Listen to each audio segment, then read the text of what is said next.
কেমন লাগবে যদি সামনের 7 দিনে তোমার পুরো জীবন বদলে যায়? ভালোই লাগবে, তাই না? ঠিক এরকমই ভালো লাগা কাজ করবে আমার এই ভিডিওটি দেখার পর, কারণ সামনে কয়েক মিনিটের মধ্যে আমি তোমাকে এরকম 5টি কৌশলের কথা বলবো, যা থেকে অনেক দুর্বল লোক এবং অনেক কম বুদ্ধিমান লোকও সামনের 7 দিনে, হ্যাঁ শুধুমাত্র সামনের 7 দিনে নিজেকে পুরোপুরিভাবে বদলে নিতে পারবে।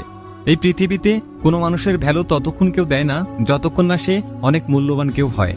আর হ্যাঁ, যদি রোলস রয়েসের মতো গাড়িকেও আলাদা আলাদা পার্ট থেকে এক লাক্সারি গাড়িতে পরিণত করা যায়, তবেই সেই গাড়ি পৃথিবীর সবচেয়ে দামি গাড়িতে পরিণত হতে পারে। তোমাদের সবার সাথে হয়তো এরকম হয়েছে, কখনো না কখনো হয়তো তুমিও কারো কাছে অবহেলার শিকার হয়েছো। তুমি যখন মানুষের কাছে যাও তখন মানুষ কিছু সময়ের জন্য তো তোমার সাথে ভালো ব্যবহার করে, বাট পরে ইগনোর করে। এই পৃথিবীতে এত মানুষের ভিড়ে তুমি নিজেকে একা মনে করো, অনেকবার কারো সঙ্গী হওয়ার জন্য আফসোস করো। তোমার মন থেকে খারাপ লাগে যে যদি আমি এরকম না হতাম তাহলে, আর যাই হোক, নিজের চোখে তো নিজে উপরে থাকতাম। কোনো ব্যাপার না, যা এখন পর্যন্ত হয়নি তা এখন হবে। এই ভিডিওর পরে তোমার ভাগ্য অবশ্যই চমকাবে।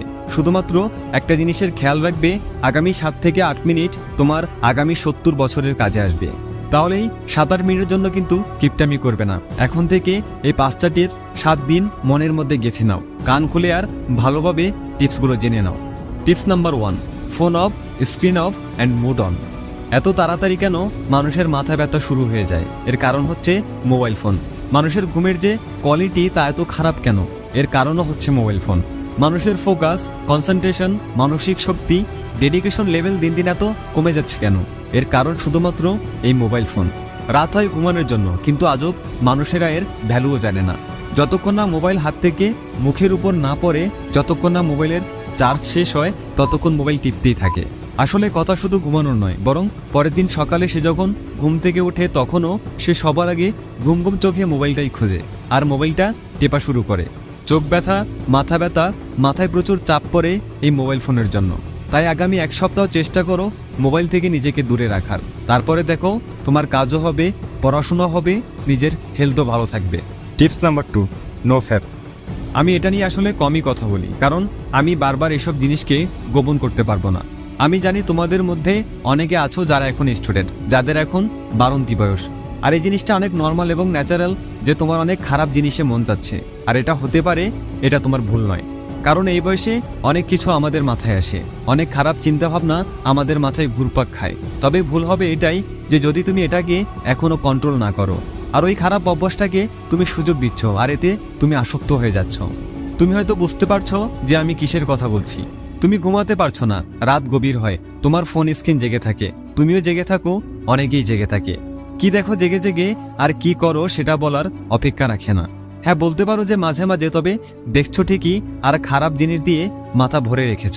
তাহলে বন্ধু, আমি দুঃখিত, সামনে তোমার জীবন অনেক কঠিন হতে চলছে।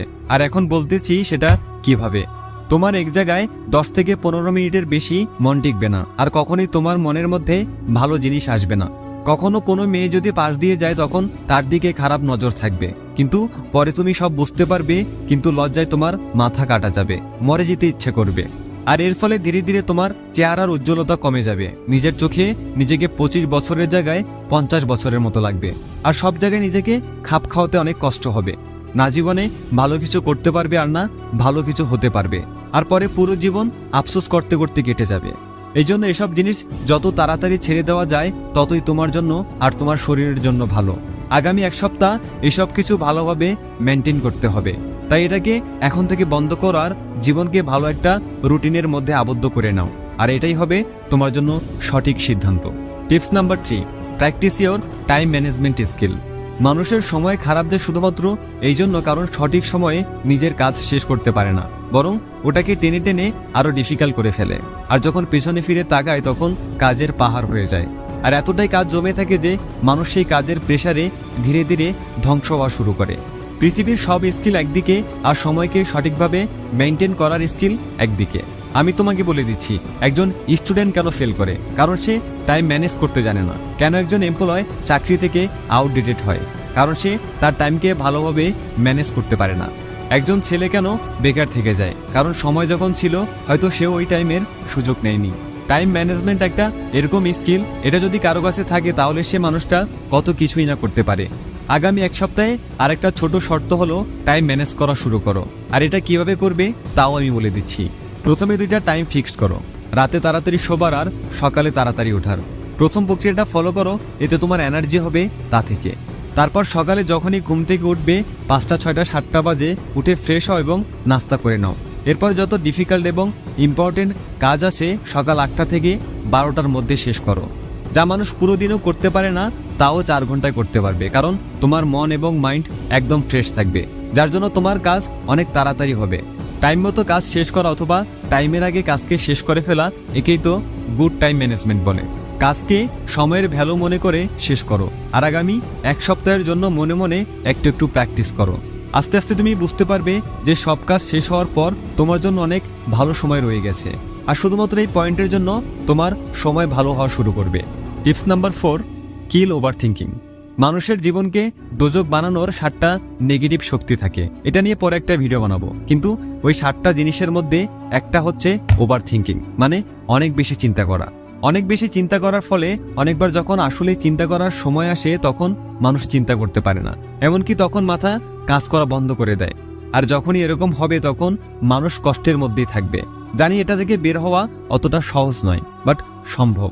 শুধুমাত্র একটা কথা নিজেকে বলো যে যা হবে তা দেখা যাবে, যার শব্দের এই সেন্টেন্স। সত্যি বলছি, একজন মানুষের পুরো লাইফ টেনশন ফ্রি করে দেবে। আর যখন আমরা জানি যে যত বেশি চিন্তা করবে তার থেকে 80% কখনো হয়ই না, তাহলে ফালতু চিন্তা কেন করবে? তো বন্ধুরা, বেশি চিন্তা করার এই অভ্যাসকে বন্ধ করো, তা না হলে এটা তোমাকে শেষ করে দেবে। Tips number 5, zero thought practice করো। সবচেয়ে বড় কথা হলো আমি নিজে এর প্রমাণ পেয়েছি। জিরো থটে থাকার উপকারিতা আমার জীবনে খুব ভালো প্রভাব ফেলেছে।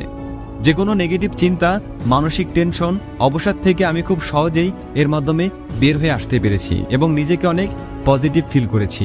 কত ভালো ফিল হয় ওই স্পেসে থাকলে যেখানে তোমার মনে একটাও চিন্তা নেই। এটা মেডিটেশনেরও অ্যাডভান্স লেভেল। আর মজার বিষয় হলো এটা অনেক কম মানুষই করতে পারে, যা অ্যাকচুয়ালি ওই জিনিসকে আরও মজবুত করে। জিরো থট একটা এমন জিনিস যেখানে আমরা আমাদের ব্রেনের হাইয়েস্ট পোটেনশিয়ালকে অর্জন করতে পারি। যদি আমরা জিরো থট স্টেটকে অর্জন করতে পারি তাহলে পৃথিবীতে কোনো কিছুই ইম্পসিবল থাকবে না। জিরো থটকে প্র্যাকটিস করার পরে নতুন নতুন ইনভেনশন করা সহজ হয়ে যাবে।